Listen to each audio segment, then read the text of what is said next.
Welcome back to our new tutorial on pivot charts in Excel.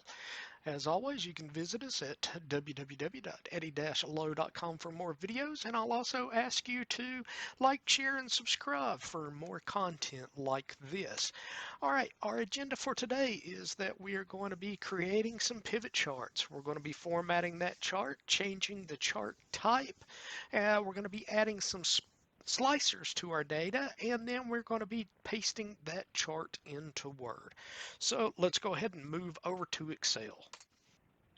So here we are in Excel with the data that we've collected, and we've been tasked to put this into an easily readable format that can be placed into a PowerPoint or a Word document and can be viewed at a glance without having to really dig into the data.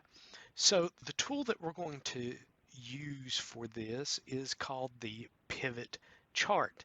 The pivot chart is a close relative of the pivot table, and it actually builds off of a pivot table. So the process is the same for when we do this. So what we're going to do is we're going to highlight inside of our chart here, click in a cell, doesn't matter which one as long as it's inside of our data, and we're going to come up to insert.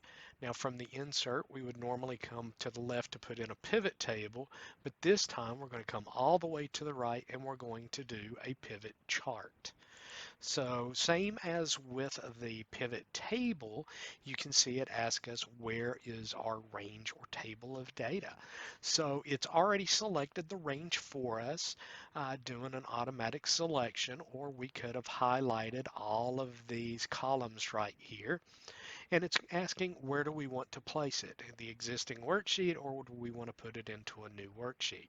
Let's allow Excel to put it into a new worksheet for us. So here in this new worksheet, you can see that we have a couple of placeholders. We have a pivot table placeholder and we have a pivot chart placeholder. Now I want you to notice something when we are in the pivot table. You see over here our areas, our quadrants, our filters, columns, rows, and our summation values. When we click into the placeholder for our pivot chart, we still have filters, we still have values, but now we have the legend or series, and we have the axis or the categories quadrants. So let's start building our uh, chart and our table. So just like in our pivot table, we're just going to drag and drop and place these items where we want them to be. So our axis is generally the items that are going across the bottom. So in this report, we want a report on the sales manager. So we can drag, drop the sales managers. Nothing's been populated yet because it has no data really to report. So what we want to do is come up here and say, for instance, we want to grab the revenue that we have. So let's expand this chart a little bit, expand it out so it's a little bit easier to read. And you can see now we have our sales managers across the bottom, and we have our sum of revenue. Total is the name of our chart, and it is here in this legend for our series total. So what we can say is, okay, we have the sum of revenue, the sales manager. Why does this have a down arrow and this doesn't? So our sales manager acts here as a filter for our data, so we can come in and we can remove or we can select all, and if we click OK, you can see that our chart automatically adjusts for us. And that's one of the benefits of using a pivot chart over just a regular chart. It updates itself live as it goes through. So let's come back in here and let's clear our filter from our sales managers from a moment here. So let's look at some of the other data that we have on our chart. So we have the chart title, and if you hover over it, gives you a bit of a label. Now, total really doesn't tell us a whole lot. We know it's a total of the sum of revenue, but we want this chart to be a little bit more telling of the information it has in it. So we can come up, and if we double click in the on the text, we can come in and we can change the text that is inside of that text box. So we'll change it to regional sales. So now we have regional sales. And again, just as with anything, if we needed to format this, make it bold, change the font, change the height of the font, we can do that. We can also move our title somewhere else if we want to. Uh, Over here on the right, you'll see this plus sign and you'll see this uh, paintbrush right here. So let's look at first at the dollar sign. So this is the chart element. So we can add more information to this chart. And if we click the button, you can see it opens up and we've got the axis and the axis titles, the chart titles and so forth. But what we don't have on here is all of these checked. Now, Excel can be a little finicky sometimes. For instance, when I hover over a checked box, it stays just fine, but if I come down, it disappears. If you're having that problem, no fear, you don't have to sit there and fight with it. What you can do is whenever you have your chart uh, highlighted or selected, you can come up here to design, and over here on the left you'll see you have add chart element. Now this is the same information that we had over on the right hand side. So let's say that we want to add our axis title, and we want to add a horizontal, and we also want to come in and add primary vertical. So it gives us axis over here on the right. So let's change this right here to our sales managers. And then over on the right, this is going to be typically dollar values. So let's come in and just say that our title is the measure of our axis and it's in US dollars. This right here is not really legible too much, because if you're happening to look at it, you sit back and you say, okay, is that 25,000? Is it 250,000? What is that number? So let's go in and format this data. So if we have the chart area formation or chart area format pane up, we can close that out by clicking over here on close, and we can come in over to our values. So let's use the down arrow, go to our value field settings, and say that we want the sum and the number format, and we want this into a currency format, and this is the format that we typically use, so whatever's the standard procedure for your charts and graphics. So we click OK. Instead of sum of revenue that we have up here, let's just change this to revenue.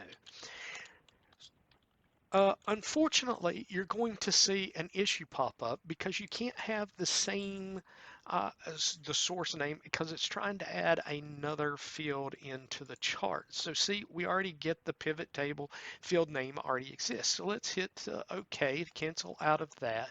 And a little hack that I will typically use is I will use a period after that, so that it's not really visible, but it allows it to be a different.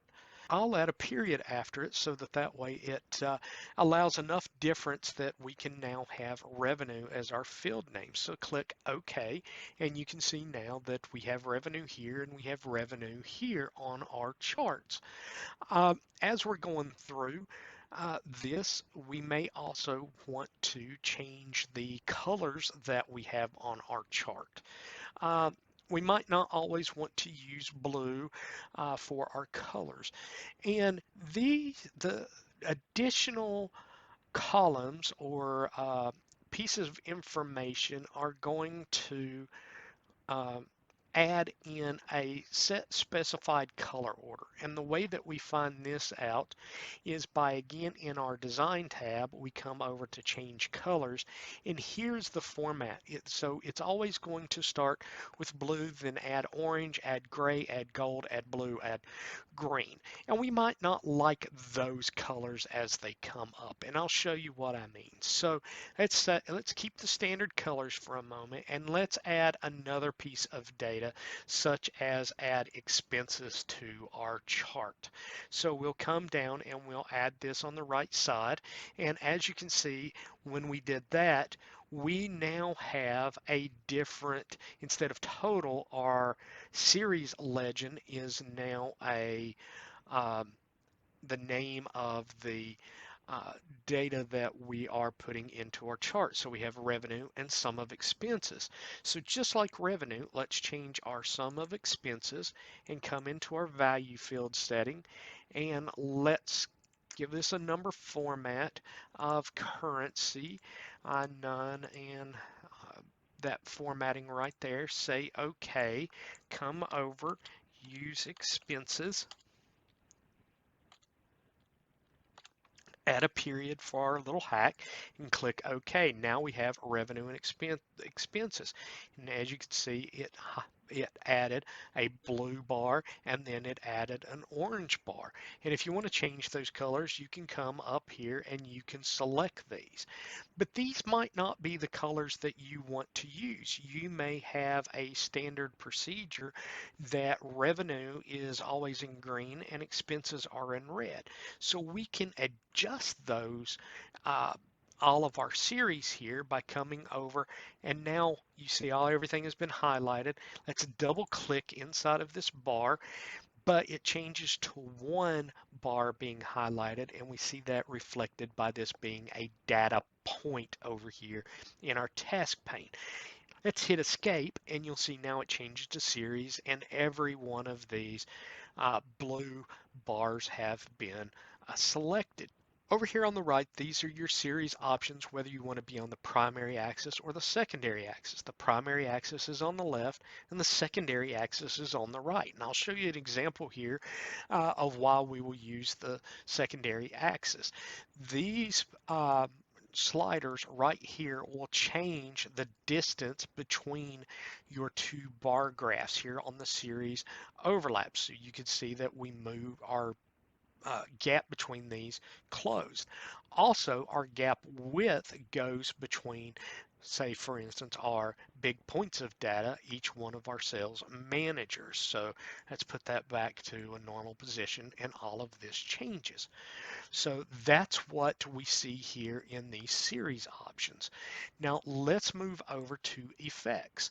Now with effects, if we want to format our um, bars into have them with shadows, which we can add some extreme shadows if we want.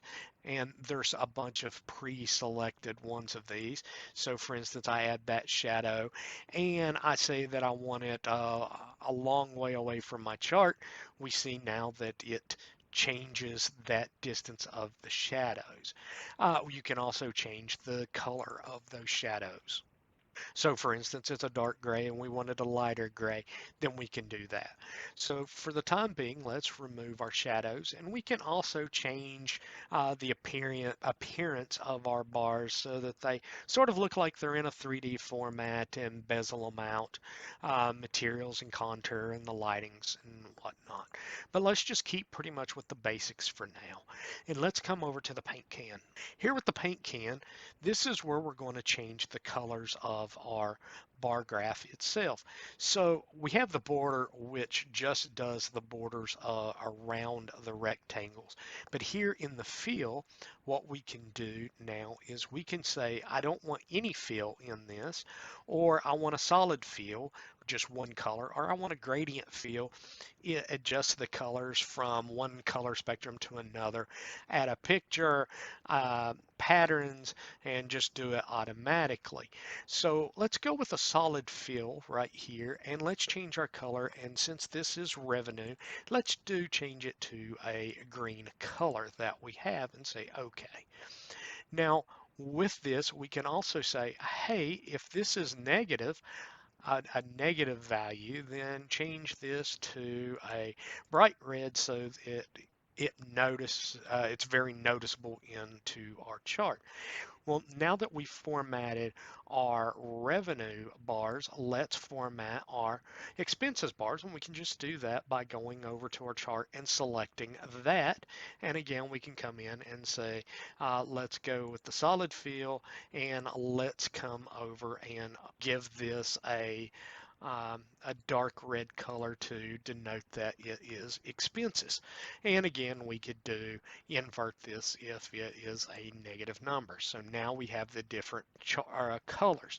Now I will warn you, if you use solid fill or automatic fill, solid fill will remain the same as you go through.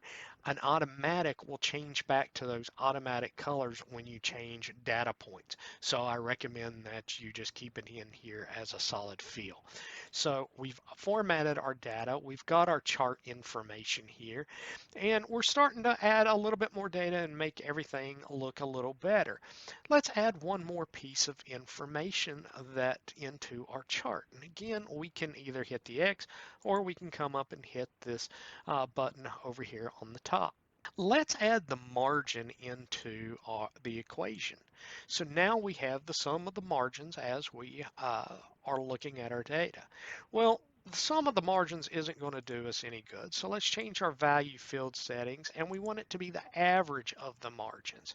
And we come into a normal, into the number format, and percentage uh, is the typical format for margins. So we'll say OK, and let's come over to the top, and again we will add margin period and say OK. Now we have revenue, expenses, and margin. Well, Eddie, where did my data go? You just added this. When you added the expenses, it popped up. How come margin's not popping up? The reason that the margin isn't popping up is because those are typically less than the value of 1. They're 0 to 1, or they are below in the negative values, but so the number is so small that you can't really tell what these values are. So well, how do we change that so that this looks better? The way that we can do that now is we can come in, and again, if we were to hit the change chart type, come down to the combo. I found that this works best, and you can see now we have our revenue, expenses, and our margin. These are a clustered column, and this is a line now, so it'll graph a line. Remember that secondary axis? Well, now we want to add that secondary axis to our margin, and now you can see that we have our percentages over here on the right for our margin. But what is this number? Again, we might want to add a chart element over here on our axis title, and we want to make this a secondary vertical and say that this is the margin percentage.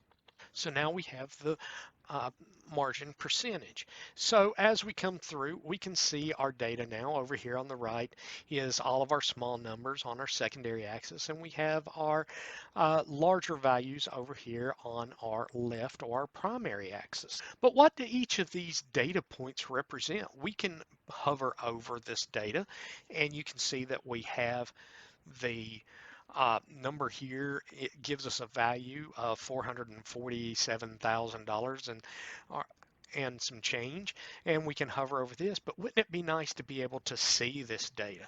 So again, back to our chart elements, and there's a couple things that we can do. First, let's add the a chart or a data label, and it puts these on each one of the points that we have. Again, not too readable as we go through. So instead, let's come up, remove our data labels, and we want to add a data table.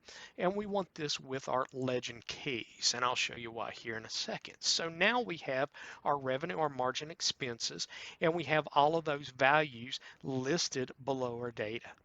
But this is getting a little bit busy now with this information, and it really wouldn't print very well. It just doesn't look right. So what we want to do now is let's remove these gray buttons so that we don't have to look at them. So what we want to do now is when we hover over, right click, And you'll see that we now have an option to hide all the field buttons on the chart. And now we have a lot more area that is cleaned up. Since we have this legend over here, we can now come in and we can come over, highlight our legend and delete it. And we get a lot more space that we can work with. Let me show you a couple of more things that we can do now.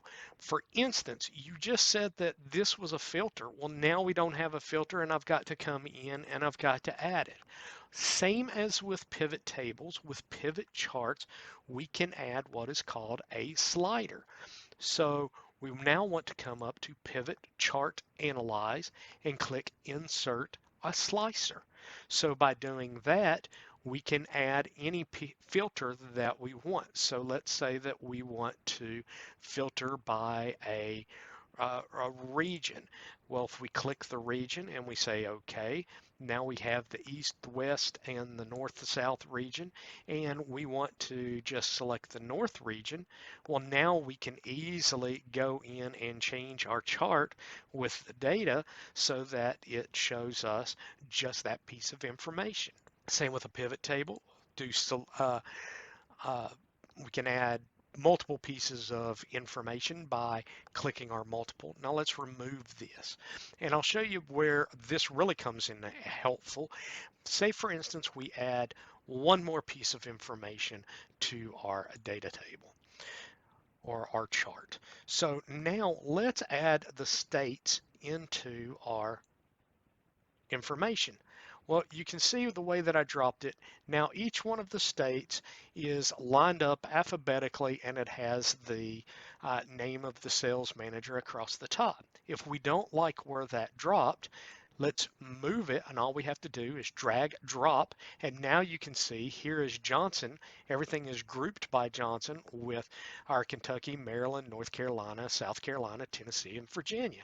Again, we go back now and we choose our region, and let's just do the Midwest region, and now we are able to just come in and sort by that information or filter by it, and we have just that chart. So now that we have our chart, let's look at what we can do with this to create a full report. So what we can do is let's open up a Word document.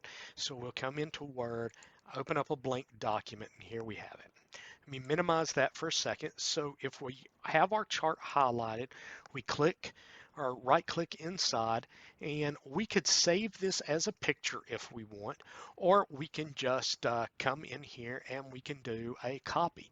So we come over, we hit copy, we go back to our Word document and we hit Control V just for a paste. Now, here is where things start getting interesting.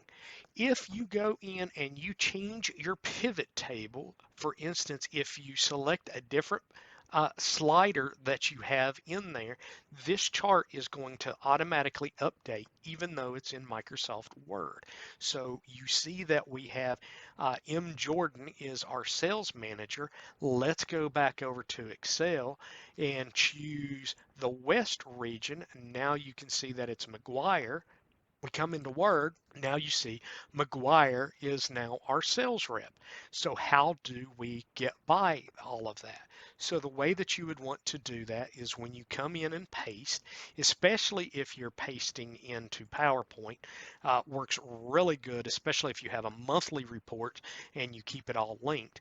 But if you want it to be a static image, the way that you would do it is come all the way to the right on your paste items and you would click picture, and that's how you would want this to come in, and then you would need to format it just to be as a picture coming in, and it will stay static.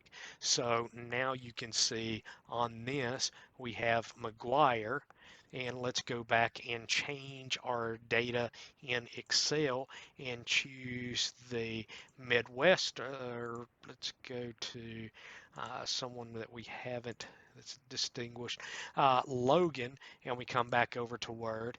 You can see now up here we still have McGuire, but down here we have Logan.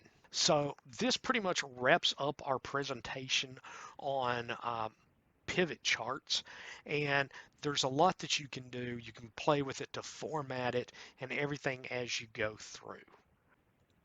Thank you for attending today's presentation. As always, if you have any questions, comments, or suggestions for additional content, please comment below. I'd also ask you to like, share, and subscribe this video and hit that notification bell so you know when new videos have been posted. Again, thank you very much.